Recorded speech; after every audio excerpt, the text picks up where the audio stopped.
मैं इस नारे के विषय में कहने के लिए इसलिए अभी भी तैयार नहीं हूँ कि इसमें ज़्यादा कंट्रोवर्सी हुई।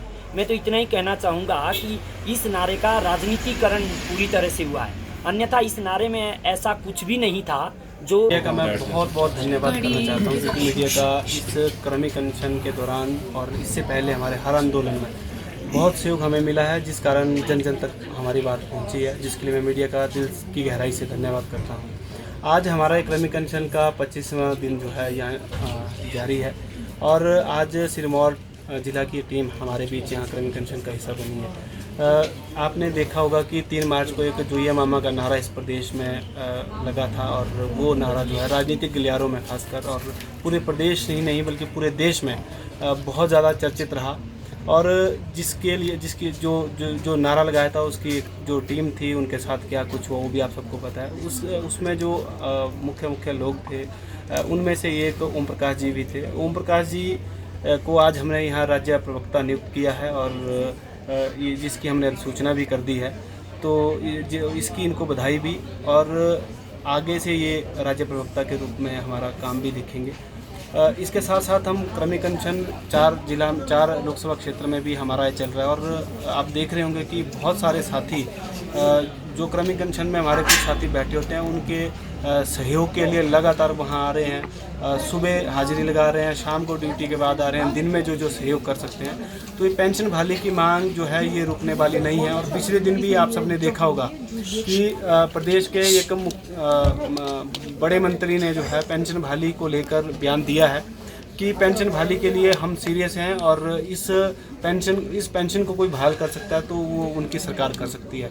उनका हम धन्यवाद करते हैं, लेकिन ये हम उनसे उम्मीद करते हैं कि 1 महीने का समय इस सरकार को बचा है तो 1 महीने में वो इस पेंशन को बहाल करें। अगर बहाल नहीं करते तो कर्मचारियों को आप सिर्फ अपने बयानों से जो है कर्मचारी की नाराज़गी दूर नहीं कर सकते। इसके लिए आपको कर्मचारियों की पेंशन भी बहाल करनी पड़ेगी और इस पेंशन बहाल सिर्फ घोषणा से नहीं बल्कि इसकी अधिसूचना भी करनी पड़ेगी। आप सबने ये भी देखा होगा कि विपक्षी एक बड़े नेता थोड़े दिन पहले यहाँ क्रमिक अनशन में का हमारे साथ जो है हमारे सपोर्ट के लिए यहाँ आए थे। हम उनका भी धन्यवाद करते हैं क्योंकि विपक्ष का भी इस मुद्दे को यहाँ तक पहुँचाने में बहुत बड़ा रोल जो है रहा है। इसके लिए भी हम उनका धन्यवाद करते हैं और उम्मीद करते हैं कि इस 1 महीने में हमारी पेंशन बहाल होगी। धन्यवाद। देखो, हम एनपीएस के विषय में यही कहना चाहेंगे कि अभी भी समय है सरकार के पास, और हम जब से आंदोलन कर रहे हैं और जब से आंदोलन तेज होता जा रहा है, हमारी तब से यही बात है कि हमें उम्मीद है, विश्वास है कि यही सरकार, और हम खुद भी चाहते हैं कि इसी सरकार के द्वारा ओपीएस बहाल हो। और हमें अभी भी उम्मीद है कि अभी तो 1 महीने का समय है और 1 महीने के अंदर अंदर ओपीएस बहाल होगी और इसी सरकार के द्वारा होगी। ऐसा क्या था उसमें? देखो, इसमें ऐसा कुछ नहीं था। वैसे तो मैं इस नारे के विषय में कहने के लिए इसलिए अभी भी तैयार नहीं हूँ कि इसमें ज़्यादा कंट्रोवर्सी हुई। मैं तो इतना ही कहना चाहूँगा कि इस नारे का राजनीतिकरण पूरी तरह से हुआ है, अन्यथा इस नारे में ऐसा कुछ भी नहीं था जो इतना ज़्यादा कंट्रोवर्शियल रहता। ये नारा जो है एक शुद्ध भाव से दिया गया था। और जहाँ तक इसके जो शब्दों की जो बात है, तो मामा शब्द से किसी को सुशोभित किया गया था, तो इसमें मुझे नहीं लगता कि इसमें कुछ ऐसा गलत था।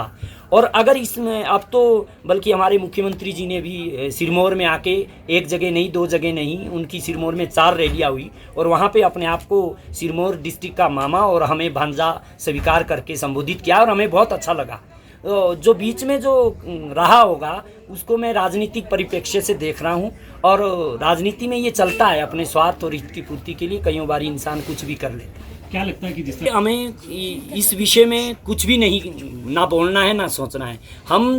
हमारा जो संगठन है वो भूत को भूल के भविष्य के गर्भ में क्या है वो कोई नहीं जानता, लेकिन हम वर्तमान में रहना चाहते हैं। और वर्तमान की स्थिति ये है कि वर्तमान में हमारे संगठन ने बड़ा जोश और खरोश के साथ इस मूवमेंट को आगे बढ़ाया है। हम और भी बढ़ाएंगे, 1 महीने का समय है और हम वर्तमान में जीने की कोशिश कर रहे हैं और वर्तमान में ही ओपीएस बहाल करने की पूरी कोशिश करें। क्या मांग रहेगी सरकार से? मांग यही रहेगी कि सरकार जितना जल्दी हो